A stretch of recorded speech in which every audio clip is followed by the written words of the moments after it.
And we are live with Max Eden, a senior fellow at the Manhattan Institute. Also has worked with the American Enterprise Institute, has done research on a variety of issues, including education, school choice, federal education policy. Also is the author of a book called Why Meadow Died. It's a detailed look and investigation into the policies behind the Parkland shooting tragedy. And none of this is uncontroversial. So Max and I have been back and forth on certain things, school discipline being one of the issues. But today I actually wanted to talk about this article. Well, first of all, thank you for coming on, Max. I appreciate you. Having me. Appreciate you coming. You gave me a lot to think about with this article that you wrote. And I want to point people to where it's at. It's called Education Policy as Culture War. It was on April 23rd, 2020, and you can find it on the Manhattan Institute's website. So in this article, you are really unpacking a book that has been written by various conservatives, multiple conservatives. When you take it in total, all of the essays, it kind of, you can correct me if I'm wrong, but it almost sounds like a conservative reset of the agenda in education. Let's get back to basics, right? Mm-hmm. Would you call it that? Like, let's get back to good. So there's an assumption in there that it veered away from good. So like, what happened that would make you think there needs to be a conservative reset of the agenda?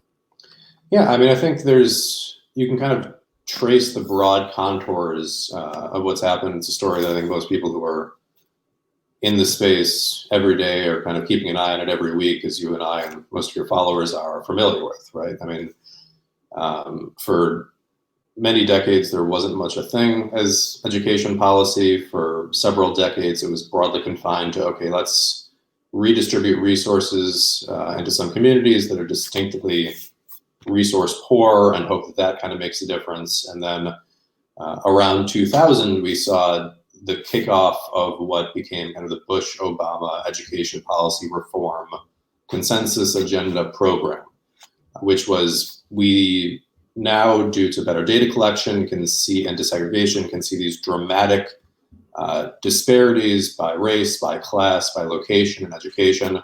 We have these policy levers that we think can make a dent on them. So let's push this lever forward, and we will be able to be through higher standards, standardized tests, test-based teacher evaluation. Charter schools will be able to make a real dent in these disparities that are terrible to look at.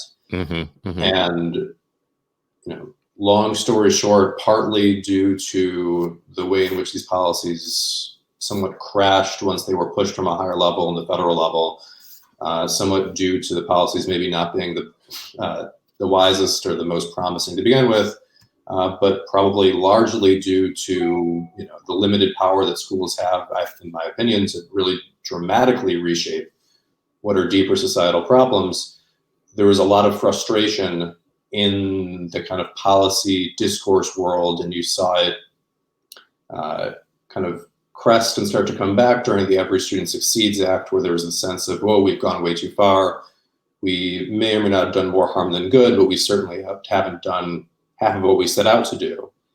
And after that, two things happened kind of on the left and the right, which is why I think this book is a useful reset, right? On the left, I think the diagnosis was, well, we tried so hard to fix these schools, thinking that we had these policies that could fix them. We couldn't. Therefore, it was the school's fault. The schools were that intransigent to our best efforts to change them. And during the years kind of 2015 to 2020, we also saw a broader kind of ideological realignment on the left, a push to more kind of intersectionalist thinking. And so the diagnosis stopped being that schools are, inefficient or suboptimal in their design, but that they're actually, loci of institutional racism. They are perpetuating. Okay. So let me challenge you on this one point, because the left, like if I were to say what I think the left's dogma is on public schools, There may be an element of what you just said that is true, that on the left, there's a sense of there's institutional racism in the schools and that's why they're failing. But I don't think that's the dominant leftist ideology about schools. I think the dominant ideology on the left is Diane Ravitch's ideology that that the schools are just underfunded, and that basically we need to transform the American economy to be a socialist economy so families aren't poor so that they can learn in school. Yeah. That's the dominant, I think. They don't, as a matter of fact, they resist the idea that schools have any impact on the outcomes. Like the Badass Teachers Association puts right in their preamble, we are not responsible for teaching and learning, right? Like society is. So until there are no poor people, until the American government switches to a socialist economy, don't expect schools to do well. Right. Yeah, I see both strands, and I think it might kind of depend partly on where you sit, how you define left, and where you think kind of the power of policy discourse lies, right? I mean, your reform-minded publications, Education Week, Ed Post, the 74 to some extent, the discourse is consistently kind of fixing institutional racism, trying to correct teacher bias. That's not, that you're quite right, that's not the Ravitch line, the Badass Teacher line, and it's hard to quite separate those things. But I think I can get back to the conservative side where I might be able to speak with more. You mean you don't want to speak for the left, Max? Well, no, I turned in my card many years ago, and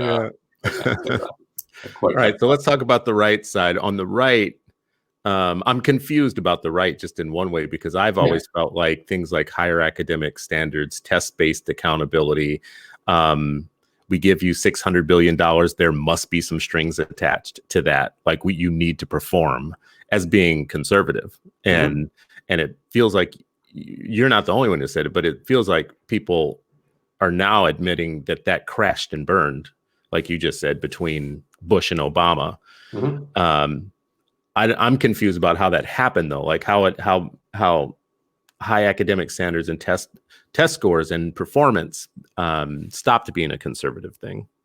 Yeah, I mean, a lot of it was kind of the radioactive fallout of the Common Core, right? I mean, the idea was that there would be high state standards with state design tests that would be subject to more revision and iteration if it was done at a state level. When that became something that the federal government pushed, kind of pulled one over very quickly on the states to get them to adopt, and it was implemented in a very rushed way, and with some degree of kind of elite disingenuousness, right? Like, this doesn't affect curriculum, it's just standards. It's not going to change the way that math is taught, it's just going to change the way that math is taught.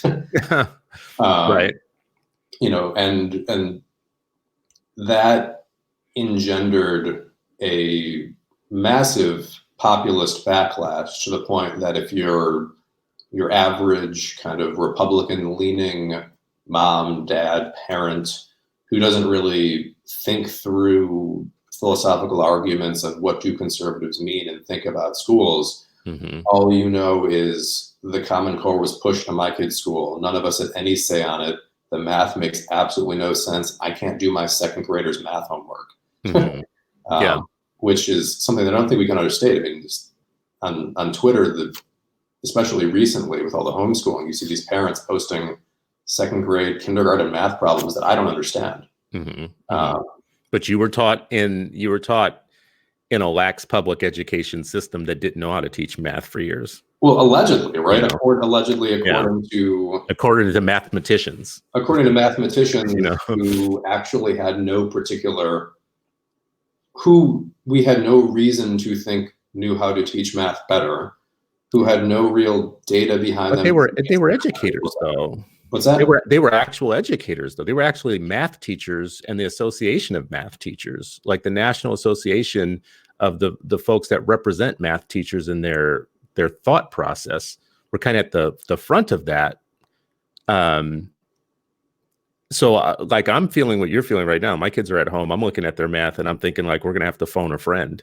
Um, but Yeah, and so but I'm and realizing that I was probably taught in a way that wasn't the most efficient. right, Right. or their expertise is vastly overrated, and they've actually collectively psyched themselves into thinking something is better that's actually worse, and then managed to push it on all schools across America. Mm-hmm. To which, the overriding kind of conservative response is, "F that, stop, go away, leave me Yeah. alone." Yeah. And I think that impulse has overridden, the what could also be considered a conservative impulse that you articulated, like, well, we're giving you money. There should be some accountability measures. We should be some Mm-hmm. measurement. There should be some pressure. The level of distrust in policymakers and programs that come down, I think, has tilted the scales to the point where, as I kind of said in the piece, almost any policy discussion is radioactive at this point. Yeah. I mean, you have a quote in here, honestly, Max, if I'm being honest. We should always be honest. Yeah, if I'm being honest, you have a quote in here that literally could have been written by Diane Ravitch, though. And I want to say what the quote is: "The rushed, botched, ultimately academically harmful implementation of the Common Core, backed by billions of federal and tens of millions of philanthropic dollars, engendered a bipartisan backlash from the teachers union left and the Tea Party right." Um, doesn't sound like you're taking issue. First of all, I do feel like that's something that you would agree with. No, I think Common we Core have critics plenty of on both overlap sides. on Yeah, on some things. yeah, you guys would probably agree on that. But is the main point that you're saying is it's not the fact that having high academic standards is the problem; it's the way that it was done and implemented. It's not just having common standards across states so that states aren't gaming the system by creating proficiency levels that really don't exist, right? Like so that Kentucky doesn't make an F and A and Massachusetts doesn't make a B, a C or whatever, right? So that there's some kind of parity across states. That's not what you're arguing against, right? Not directly, although I'm somewhat skeptical of the utility of that. I mean, I've heard that argument many, many times. I don't know why it matters as much as people who make it seem to think that it would matter. I mean, but that's slightly to the side. I mean, I'm prepared to believe that what Massachusetts did with its standards, that the story that is told there is a broadly accurate story, right? That they got together a bunch of educators, redid the standards. The standards were better, and the standards were part and parcel of what made for the Massachusetts miracle. And that is responsible for academic improvement in that state during the time that we observed it. While at the same time thinking that that was not the story of the Common Core. The story of the Common Core was in some ways the opposite of that. And the conservative core is said, as I'm understanding it in folklore, is that it came from Republican governors who got together and decided that there should be common standards across, and that it eventually became bipartisan over a period of time. And then you had philanthropic kind of dollars come in to push it because it was an idea that was seen as joint, like, across bipartisan support, which I think a lot of people are desirous of, something that is bipartisan, something that does work for both sides. I don't know if we'll ever come to parity on this. I actually don't know 100% where I fall on Common Core. I just feel like there should be some sort of measurement of some sort of what's going on in the schools if you're going to give them $700 billion a year, right? Like the idea that like both the left and the right now are pushing an idea that you just hand over $700 billion and say, have at it, and don't have any expectation for progress, for success, for achievement, for merit. Let's just give you $700 billion and let you just do what you want to do. Keep signing teacher contracts you can't afford. Keep spending money on football stadiums that you don't need. Keep just blaming the fact that even your gifted kids aren't doing well on the kids themselves, right? Like you can keep just if we get ourselves into that trap, the price tag will keep going up and the expectations will keep going down. Is that a wrong analysis, or do you think those are two different issues? Like I'm raising a different issue. No, I don't know that it's wrong or that you're raising a different issue. I mean, I think that there's an argument that there should be some, some degree of monitoring, some degree of assessment, maybe some degree of sanctions flowing from that monitoring and assessment. But that doesn't quite wash away the populist stink of what has happened, and therefore the appetite for things along those lines has been steeply reduced on both sides. Yeah. All right. So transitioning to something that I found probably more of a power keg, when you start getting into social war type of policy is when I think you get people's attention. Common Core is about like, I think you've called it technocratic stuff, right? Like that's part of the technocratic reform. There's also social reform. And in your article, you talk about Ian Rowe's school, who we've had on the show. Ian Rowe talks about teaching kids the success sequence. It's a sequence of things that if you teach kids, if you do these things, the statistical outcomes are great for you, right? No matter where you live. If you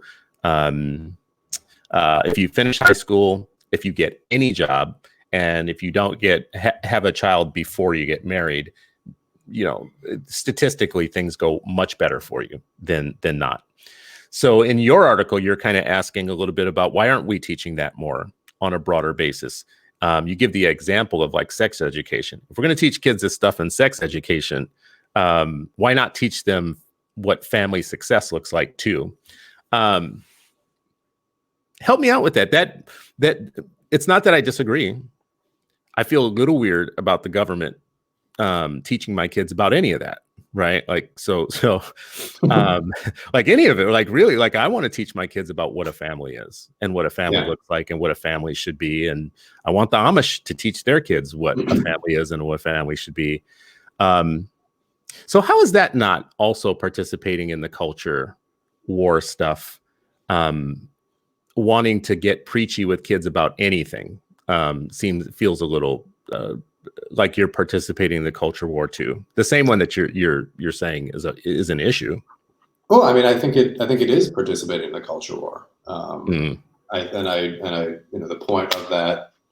point of Ian's contribution, Mona Charon's contribution, which was related to that, and kind of what I said about it is, well, this seems like a reasonably, empirically true thing to say, so far as cultural values go, something that shouldn't be a controversial position to assert, will engender a lot of backlash from certain quarters, but is, I think, to your average parent, far less unpalatable than, let's encourage kindergartners to explore their gender identity.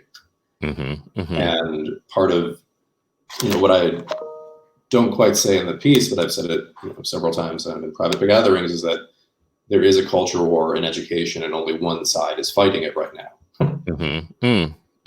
So the idea— Do you think that's really true? Do you really think that conservatives aren't in the fight? I mean, not in any concerted way. No, I think like the piece that I wrote is about as far as the envelope has been pushed publicly, and I don't think pushed the envelope that far. I actually really wonder about when you see the things flare up in districts around curriculum, textbooks, the entire state of Texas, about like what's taught, for instance, about slavery and the Civil War and those things. It feels like it depends on it feels like it depends on where you are. That in some place it goes way left, and in some places it goes way right. Yeah, and I'm conscious of, and also going to do so much about, that the place that I am is mostly, in an office, reading things online. Right. Yeah. Make my understanding of the way the world works by everything that I read versus, sitting in a classroom in West Texas or sitting in a classroom in Southern California. So you would predict, or you not predict, you would want the right to get more back into that with a coherent set of things that they find most important. One of them is this teaching kids about character. I don't know if it's morality, but family structure, Another one I think involves patriotism, which is one I wanted to ask you a little bit about. Again, I feel a little weird about the government teaching people of what kind of citizen they should be. Like, especially in a free country. I mean, I guess if you're not in a free country, I don't mind the government telling you exactly what it looks like for you to be an obedient citizen, like what set of ideas you should believe to be a good citizen. But the United States, it doesn't, especially in a pluralistic society, doesn't seem like you're ever going to stop fighting if you want to find one way for the government to teach kids to be patriotic. Is that a fair critique of your position? Yeah, I think it's a fair critique. I think that it's, but I do also wonder that the idea that, this is a free country, the government can only do so much, should only do so much, isn't, I don't know if ahistorical is the right word, but is very abnormal in the course of human events, right? I mean, for all of human history, education has been partly a tool of the state to reinforce the beliefs of the state, the ethos of the state, the mythos of the state, right?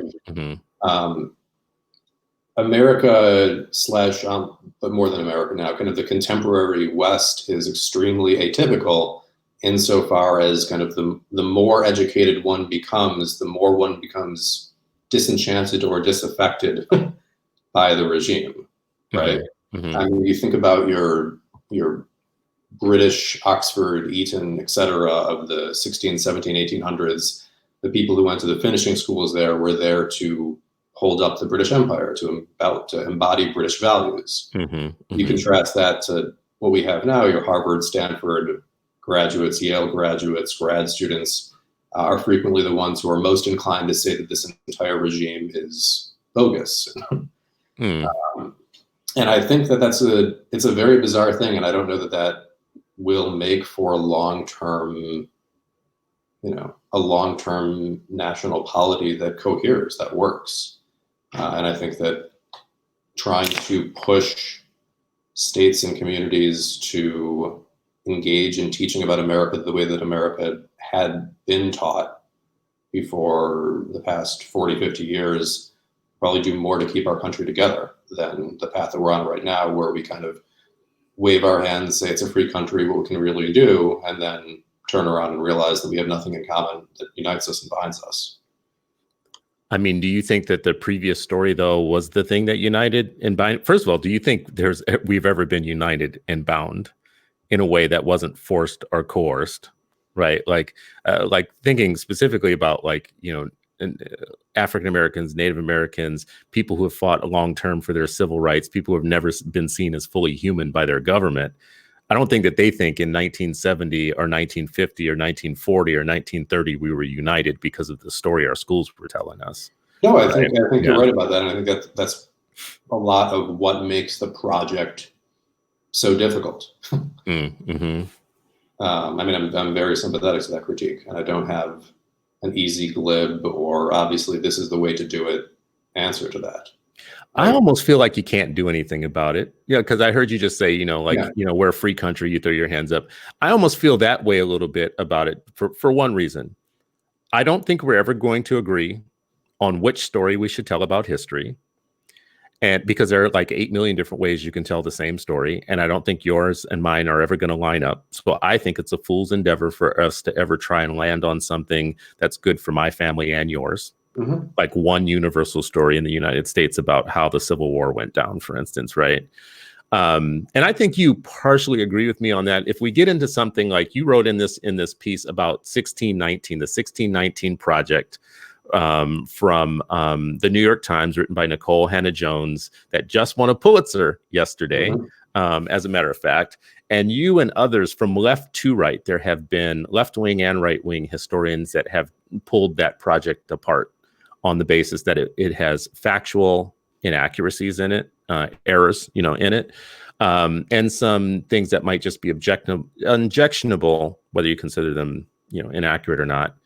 But it's a perfect example of, between her project and the other one that came out, the 1774, I think, wasn't there another project that was coming from the right that like wrote, somewhat in rebuttal to her telling of history. It's a perfect example to me of how there are a million ways to tell the same history, and we probably may never line up on one that we should teach everybody. No, but that certainly hasn't stopped Nicole Hannah-Jones and everyone else from deciding that they have the story that should be pushed. And that shouldn't stop us from evaluating whether or not we think that story is both, true, but also a good story, a healthy story to be told. Like what it does is it shifts the kind of conventional wisdom that I was taught. I imagine you were taught, many other students were taught, that slavery was America's original sin, right? That's kind of, we've all gotten the line, it's the original sin. And with the notion that it's an original sin comes a possibility of redemption, right? Because in some ways we can start to move past it, or we can take personal actions that can hold ourselves in some degree of absolution. We can go beyond that as a country, because although it was a central part of our founding, it wasn't, the key, the foundational, the fundamental part of us. You don't think so? From a Christian perspective, we have. Wait a second. You don't think that slavery was key to the founding of America and to the jump starting of the American economy? I'm not saying it wasn't like a key, right? But I'm trying to make the distinction between how we think about it when we think about it in terms of an original sin versus in terms of an origin, which is the change that Nicole Hannah-Jones makes, right? Original sin, because you, from a Christian perspective, because you have, and I'm Jewish, so forgive me if I'm wrong about this, because you have original sin doesn't mean that you weren't made in God's image, right? Doesn't mean that you can't overcome that sin, doesn't mean that you can't create a more perfect society on earth. But if it's your very origin, if it is the key, like the fundamental key to who you are, you weren't, touched by God, but also tainted by sin and had the opportunity to exert moral agency towards being a better person, having a better society. It is the dirt out of which you were molded. And that's the transition that 1619 kind of makes in the story that we tell our kids. And I think it's a destructive story to be told. I'm trying to get my finger on, because I know I have my own problems with 1619. But I'm trying to get my fingers on the difference between it being an original sin or just one part of, like, how you would act differently. Like depending on how you tell the story, how will you behave differently or think about America differently? If you think it's the original sin of America, are you saying that it is the origin, which is, if it's the origin, you think that might set you up for something like reparations, right? Which like the need for reparations, which is her explicitly stated goal of the project. And you don't think reparations is merited? No. And why? Why do you not think like a payback, or at least a pay for what was actually agreed to in the beginning of emancipation, for people that had been, put behind the curve so far? Why wouldn't you? And I'm not, like, I just want to be clear, I'm not betraying my position on reparations. I'm just wondering about yours. Yeah, I mean, I don't know that I've studied in depth, or I want to articulate something that would put in writing and stand by. So with that huge kind of asterisk, next to my opinion, it's deeply problematical to take from a bunch of people now to give to a bunch of people now who, in many cases, may have had no even lineage tie to the phenomenon, much less a personal tie to it.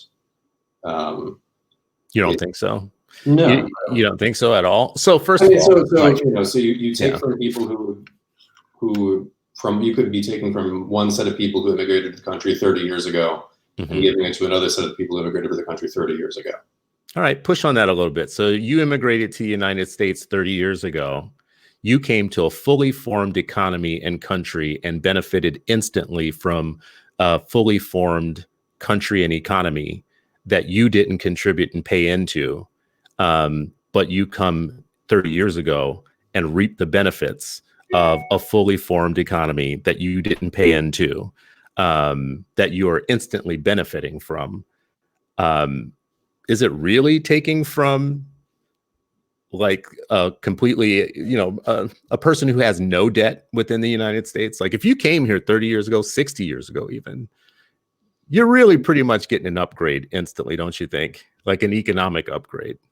Yeah, I mean, but An unearned economic upgrade, I should say, Yeah, no, I mean, like, but do we argue from there that immigrants should pay a tax for immigration by virtue of having landed in a system that was superior to what they had, come from without it being a product of what they directly bring to the table by themselves? I think that's an interesting question. Like, what do you think that there could be a price put on it? Like, this is what it's actually worth to become an American citizen. Here's like a real financial price. This is what it would cost to fairly buy into the United States at this date. That could be an interesting thought exercise. It's an interesting thought exercise. I would not feel comfortable putting a tax on it. Yeah.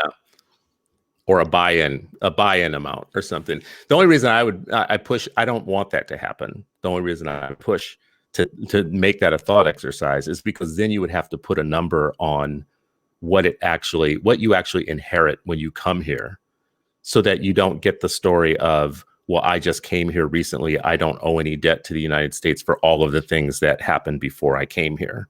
Because in some ways you kind of are reaping the benefit of the fact that we once had a cotton economy that jump-started an entire economy, that created an industrial process that created America, like built everything that we have, including Ford Motor automotives, assembly lines, factory work. All that stuff was jump-started, maybe not from an original sin, but definitely from an original economy.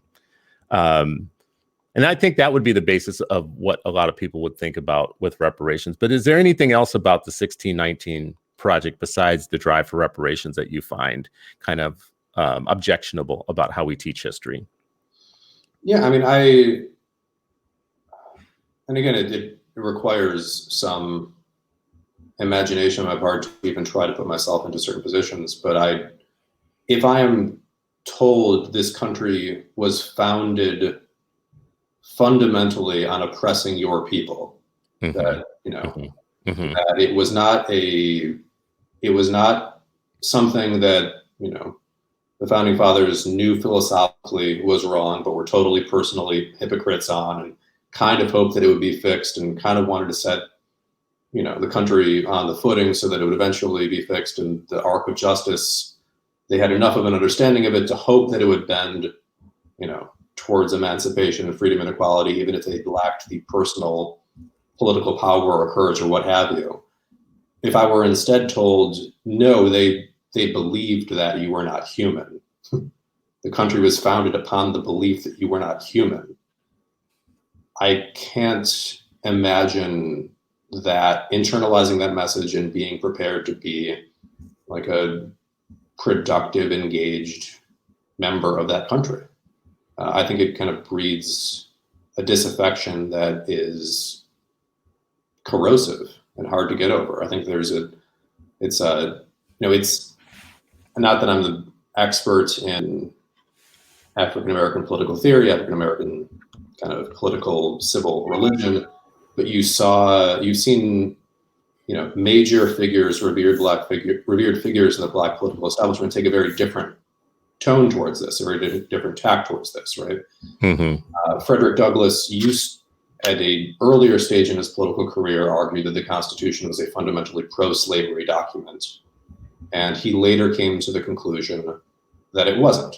He later came to the conclusion that it actually was an attempt to guarantee freedom that was betrayed by the people who immediately inherited it, and therefore it's on us to kind of make good on the originally intended inheritance. You see that in Martin Luther King, is that you have a promissory note. Like, this was what was promised to us, but it was not given to us. It is ours to reclaim, it's ours to work for.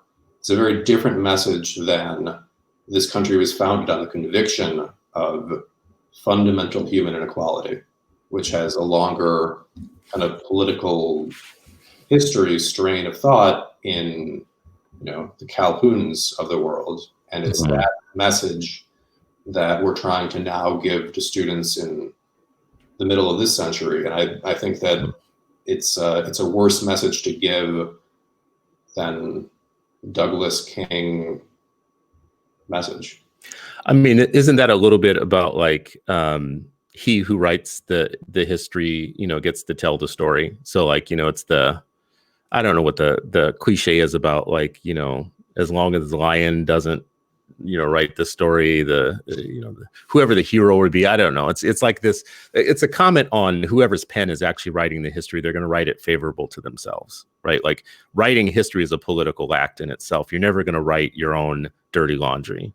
So when I listen to what you just said, for instance, you and I would probably see Thomas Jefferson very differently, right? Mm-hmm. You would see him as this very smart, genius dude who had big ideas that were outsized for his time. For his time, he probably could be considered a genius, right? And he's probably responsible in your mind for a great deal of what makes America great today. That would be one way to see him. Mm-hmm. If you put him in human perspective of his time, I might see him as a sociopath, right? I might see him as a guy who said one thing and did another to human beings every day, didn't free his own slaves while talking about slavery, even in his death, right?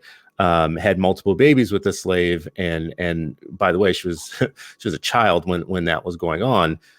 Behavior that today we would consider a sociopath, but we don't have to agree on that, right? Like, here's the thing about the United States is, like, if a white family wants to see a white history, I'm okay with that. Like, because I think it's to your advantage to actually support a white history. Like, I think, like, I can't, if we are being real in the world, people are always going to do what gives them advantage. I think it's to your advantage. Like, if I'm just being logical, I think it's to your advantage to practice a white history. And it's probably to my advantage in survival and sanity to acknowledge the things that are going to be different for me than different for you. Now, in my mind, Thomas Jefferson wrote clearly that because of color and skin and biology, Black people were inferior to white people and should never be incorporated into the United States. So if you look at the notes on Virginia, he very clearly compares Black people to monkeys and orangutans, a different species who should never be incorporated because they will have a million recollections of wrongdoing to them that will be justified, is what he basically said. They are less beautiful, less smart, smell worse. There are all these things that he, from a scientific perspective of his time, he was saying that made us inferior. So if I'm teaching my kids about the United States of America and I leave that part out, as a person of color and a Black person, I'm actually doing damage to my kids. I can see where, though, you would want to teach your kids something totally different, right? Do we have to agree? Do we have to, like, does your household have to teach history the same way that mine does? Or can we just say, you do you and I do me? Is that a fair compromise, I think, to just say we each get to, like, instill the values and the view of history that we want our kids to know? Yeah, it's a hard question and a big question. All right, well, take a slice at it, man. No, I think that it's reasonable and productive up to a point, and unreasonable and counterproductive beyond a certain point, and that in terms of education policy debates, the debates are happening. There are factions that are trying to push, at least in the immediate public sphere, more aggressively and beyond a certain point, i.e. the 1619 Project. Mm-hmm. And that, given that we don't quite, if we could live in a world where everybody could homeschool or everybody could opt into their own particular communities that have their own particular pluralistic teaching, and we could all raise our kids exactly according to our family values or religious values, and that there were no need for a collective compromise within public institutions, then I don't think I would have that much of an argument over what you're saying. But given that we're talking about a discussion that's taking place in public schools, a major shift in the way that history is being taught in public schools, that, to my mind, goes beyond what is true and also into what is, at least seems to me, to be obviously counterproductive for the rearing of productive, tempered, patriotic American citizens. There should be some concerted pushback on that.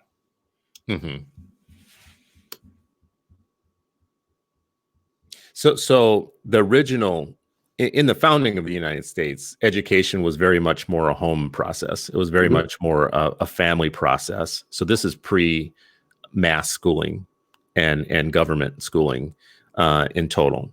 And in that time, if you were Catholic or not, if you were Protestant or not, if you wanted your kids to be, listen, the first public education laws were around making sure that your kid had an understanding of the Bible, right? So I guess what you're saying is, if that had remained uninterrupted, there wouldn't be a need to have this fight. Everybody could teach their kids whatever they wanted to teach them. But we do have this thing called public education that at some point became the norm, and mass schooling became the norm. So now we really do have to have a fight about what gets transmitted through that. That's exactly what I'm saying. I would sooner opt out myself from all of this, and I would respect anybody's decision to opt out themselves from all of this. It won't surprise you to hear that I'm broadly, my ideal policy prescription is universal ESAs for everyone, so that we can all teach our kids the way that we want, and we don't have to engage in these ugly battles. And we don't have to have our kids subjected to things that we may strongly disagree with, that may strongly go against our sense of identity. I think the ESAs is an actual conservative education policy. I think the fighting over what should be taught in schools to everyone about how to feel about the country is not a conservative education policy. It may be an endeavor for a sliver of conservatives who actually really do believe it's important to maintain a canon. But I don't think it's like actual conservative education policies like an ESA is. We should disentangle kind of conservatism and libertarianism a little bit. Oh, this is good. This is true. Okay. Yeah. Now you've got my attention, because I am really ready to disentangle those two things. So yes, tell me more. No, a libertarian would have absolutely no sympathy for the argument that I kind of started this conversation with, which is that, it is natural and healthy and normal in the course of human history for nations to have certain myths, for nations to educate their young in such a way as to, love their country and prefer their own country over other countries and their own way of life over other way of lives. There's nothing remotely libertarian about that. A libertarian would look at that as being, yet another species of oppression, and would be hard pressed to distinguish between, Oxford, Cambridge, Eton, British society and fascism in that regard. A conservative would think, there's a point past which that can become very unhealthy. But we are not only nowhere near that point, we're so far down the other line of that point that we are at the point where we're doing so little of it as to become unhealthy in that way. And we should push the system towards trying to teach common knowledge, common understandings, and in some ways you could even argue, and you could argue critically, common myths. And there's nothing everybody does their own thing about that, because it's an intuition about what it means to live within a broader political unit that, if you fully accept the argument that every family should be sovereign, doesn't make any sense. I think you just solved my problem for me. I think you just literally solved my problem for me as I was reading through. I didn't think it, but it's probably in the back of my mind as I'm reading through your thing. I'm thinking this is a conservative, right, culture conservative opinion that's bumping up against my libertarianism. Yeah. So that's where, I mean, you just solved my problem in what you just said. All right. So listen, most of everything that we said up until this point is really, I think, interesting, and we can unpack further. We would be able to unpack the 1619 thing. I think it deserves a much broader discussion, especially now that it's going to be celebrated. It's going to be adopted in schools without any curriculum adoption process. It's going to be like landing in millions of schools without local people and school boards actually being the ones who install it. Mm-hmm. Just random teachers are going to be buying this. They have already started and have already been doing it. Many of them have discovered that the curriculum that goes along with it is absolute crap. Many educators have figured that out, right? Just to go back to, for me to reiterate a statement I made earlier, that in my view, there is a cultural war and only one side is fighting. Yeah. Well, I mean, you mean that was implanted. Well, I mean, like, listen, I go back to my other point, though.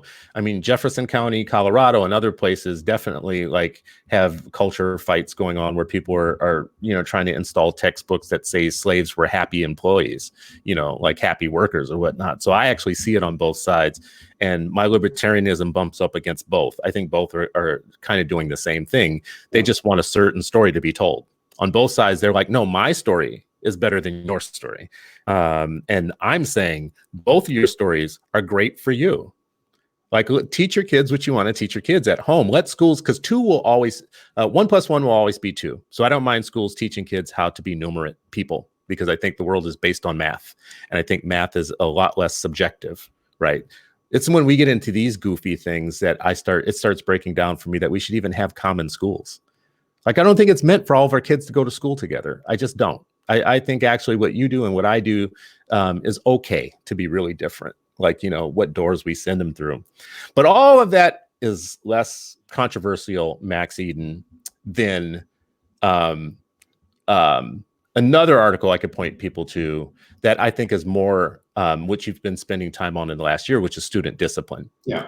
And I, in the setup to this, I put it out for folks to acknowledge that you have stated the position that Obama era guidance on civil rights guidance to schools on how they handle student discipline actually backfired and is having the opposite effect. The effect that it's having is actually making schools and classrooms less safe.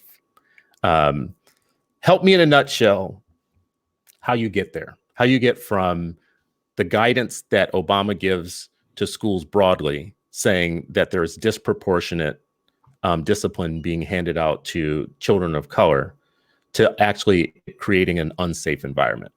Yeah. So the guidance changed the standard of civil rights enforcement, or from a disparate treatment standard to a disparate impact standard, right? So prior to the guidance, the rule was basically if a black student and a white student both swear at a teacher, let's say, and you expel the black student to give the white student a detention, that is a violation of civil rights. That's illegal. And if you do that, the federal government will come after you, and they will create a remedy for that racially disparate treatment. The guidance, the Dear Colleague letter, changed the standard from disparate treatment to disparate impact, such that effectively, if, let's say, 2 black students and 1 white student all swore at a teacher, it would be illegal to discipline them equally depending on the racial composition of your school district. So say that again. So if and this is like, this is in the back of their enforcement stuff, which I've dug into. Yeah. If 2 black students and 1 white student all swore at a teacher, and you suspend all of them, that might be a violation of civil rights depending on the overall racial composition of your school district. If your school district is 2/3 black, 1/3 white, wouldn't be a problem. That's because of the rate. That would have an impact on the rate of discipline, correct, right? Yeah. Yeah. That sounds like a very fancy mathematical claim, Max. Yes. That was essentially the claim that was pushed by the Obama Department of Education, which is that Yeah. effectively the disparate rates are prima facie evidence of discrimination that will require a federal remedy. Yeah. And so school districts were basically put on notice, hey, if you have different rates of discipline by groups, then the federal government might come after you. Might, if they can prove that it has been done because of bias, right? Not necessarily, right? Because that opens school districts, well, might, yes, but then taking another step into what actually happened with these investigations. There are about 350 school districts that were subject to investigations on these grounds, serving about 10 million students. And these investigations were explicitly intended to change school district policy, regardless of whether or not there was a finding of discrimination. And these investigations did directly change school district policies for about 10 million students, and they were extremely onerous, invasive, kind of dispiriting, didn't really even look for discrimination along the lines that they said that they were going to look for. And so they were just a way to force schools serving about a fifth of American students into a new discipline policy through direct federal coercion. Many other school districts, it's hard to put a precise number on how many others, changed their policies either in fear of these or just because now this was the thing to do, right? This was the new way to fight for social justice in education, is to try to reduce discipline overall and reduce disparities in discipline, on the theory that, as was articulated by the Obama administration, by many kind of civil rights activists, that the racial disparity in discipline is primarily, if not exclusively, a product of institutional bias, of biased teacher actions. Do you believe that it's empirically true that American public education teachers have institutional and personal bias against children of color, specifically Black kids? Do you buy the research on that? I've kind of looked into it. I've looked into all the research. I've written a lit review on my kind of understanding of it. And I think that the scope of the problem that you define, the diagnosis that you make, informs the prescription. And if the diagnosis is wrong, the prescription can be wrong too. My reading of the literature is that, it exists, but it's a relatively small share of the overall disparity. Most informed by a couple of studies out of North Carolina, one by Cassandra Hart, and another that was more recently put out by, I can't remember the author, but they basically find when you try to control for, student background characteristics and student behavioral history, and you look at cases of, okay, Black student and white students, similar backgrounds, similar behavior histories, both sent to the office for the same thing, how differently does the principal respond to the student by Black versus white? You find that in that setting, a Black student is about 1% more likely to be suspended for the same offense. Okay, so let's use different research, because I feel like this is going to become a thing where whatever you want to argue, you can find the research that's going to help you do it. But I look for things that are empirically true, and like just over a period of time, we don't have to agree on it, but just over a period of time, it's just empirically true that there is bias in the teacher corps, and that it has an outsized impact specifically on Black students and specifically on Black boys when the teacher is white. And the converse of that, like the flip of that, is that the research also tells us that when you have same race teachers, like a race match, some of this came out of Fordham, right? Like, you've written with Mike on things at Fordham, they have evidence that when you have same race teachers, the outcomes for the kids are better. So you have to ask yourself, if there's no bias or there's no difference or there's no change, how come when you put kids with same race teachers, what is the secret sauce that makes that turn out better, right? Yeah. I think there's something there that's unexplained, right? Well, I mean, My argument isn't that there is no bias or that bias plays no role in the broader disparities that have been, that we look at and want to address as policymakers. My contention is that bias explains a far smaller share of the problem than is assumed, and that therefore a solution that is predicated on the idea that bias is the predominant source of the problem is more likely to do more harm than good by cutting past the part of the decision-making process that is biased and cutting into decisions that are prudent and just and reasonable. So what would you say is, if it's not that there's bias, you have way disproportionate rates of discipline for certain subgroups of students, and it's not because of bias. I mean, are you landing on the idea that it's just that Black students are less well behaved than other subgroups, and that accounts for a larger share of them being disciplined? I mean, if you look at, going back to our friend Ian Rowe, if you want to look at the influence of family structure, right? The students from single parent homes are approximately twice as likely to be suspended as students from two parent homes. Black students are almost, not quite, approximately 3 times as likely to come from single parent homes as white students. And Black students are also about 3 times as likely to come from, to be suspended as white students, right? And so, yes, I think that there are behavioral differences.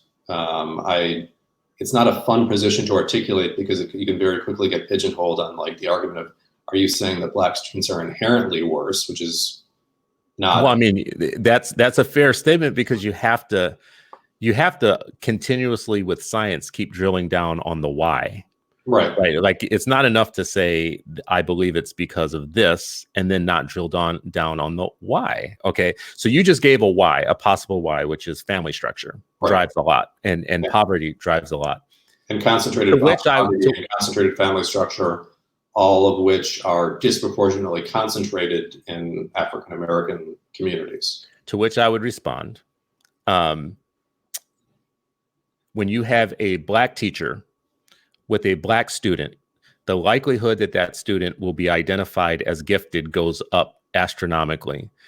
And the fact that the likelihood that they will be disciplined in the same way that if they were in a white classroom goes down substantially. Yeah, but it doesn't go down by that much. It goes down quite a bit. It goes down by about 1%. Okay, so we will come back and trade research on this. Yes. But it's a significant change when you, for instance, there's a difference between Black kids that go to schools where they are in the extreme minority, the small minority, or the majority, right? Like, so things start changing because of school makeup. But if you have 2 parents in the home, and you're a middle-class Black student, the disparity still is there. Like, the disparity still exists. And as a matter of fact, it exists even more. This is research I can send you when you're trying to integrate schools and school districts. So Black boys who are sent out, for instance, to the suburbs through integration programs actually increase their likelihood of being arrested. That's something that people who design integration programs don't really think through, of what would be the why behind that. Like, why would my chances, once I go in, I start integrating a school as a Black male, why do my chances of being arrested go up? Right. So I guess on this point, I think the draw here is where the nexus of kind of like where there's going to be a rub in this conversation, I think, is the why behind the you're not discounting that there are disparities. You are and I'm not discounting that bias plays a role in the disparity. Plays a role in it. You just think it's a smaller role. I'm contending that by identifying it as the primary source of the disparity, that leads policymakers towards interventions that are geared as they should be geared, if you accept that assumption, that teachers are going to make unreliable decisions, that those decisions should be countermanded. And my contention from that is that is a prescription that leads to more problems, right? This is this was within the New York City kind of school climate study that I did, which was pretty crude in some ways, but also I thought pretty compelling in one, right? Like you looked at New York City reduced its suspension numbers by 2 reforms by about 16,000 suspensions per reform over a 5-year time horizon. During the first suspension decrease, you saw no negative effect on school climate. During the second suspension decrease, you saw a pretty substantial effect on school climate, or a pretty substantial change in school climate. You can't call it an effect in a causal way. And that effect seemed to be disproportionately concentrated in schools serving predominantly students of color. The reason why I suspect, and I can't say this as a formal researcher, was that the first change was, well, teachers can't suspend students the first time they do an action within this realm of seriousness, right? And so that cut down on a lot of suspensions without coming at a cost to order. And probably, I think, could be reasonably assumed I think it could be reasonable to assume that it cut down on a lot of biased actions, right?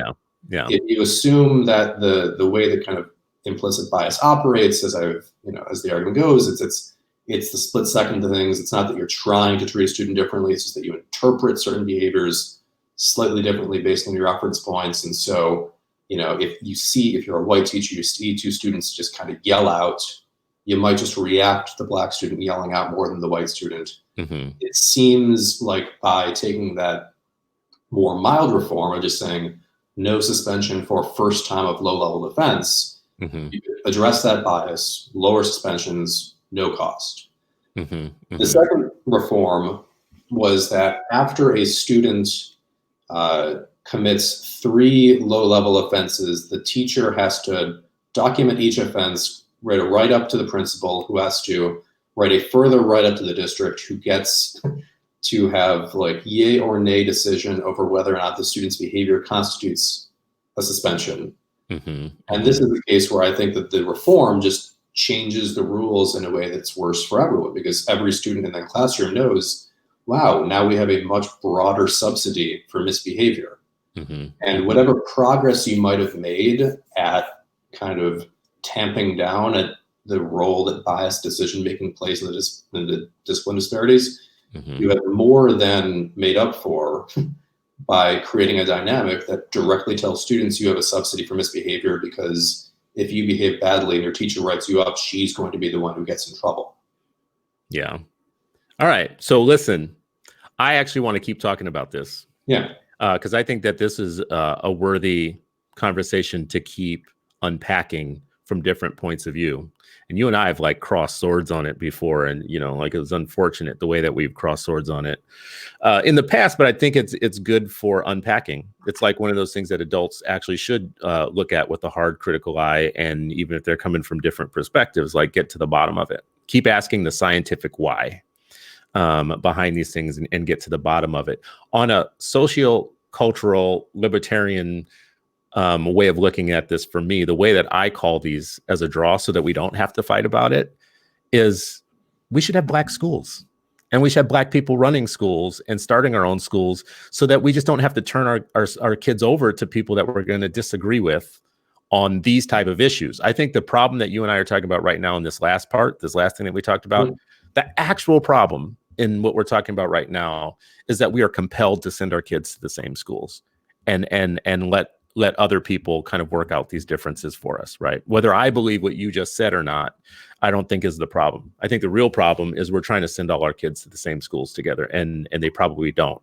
And we should probably stop turning our kids over to people that we think have damaging ways of looking at our kids. Yeah, no, I mean, it's I'm sympathetic to that.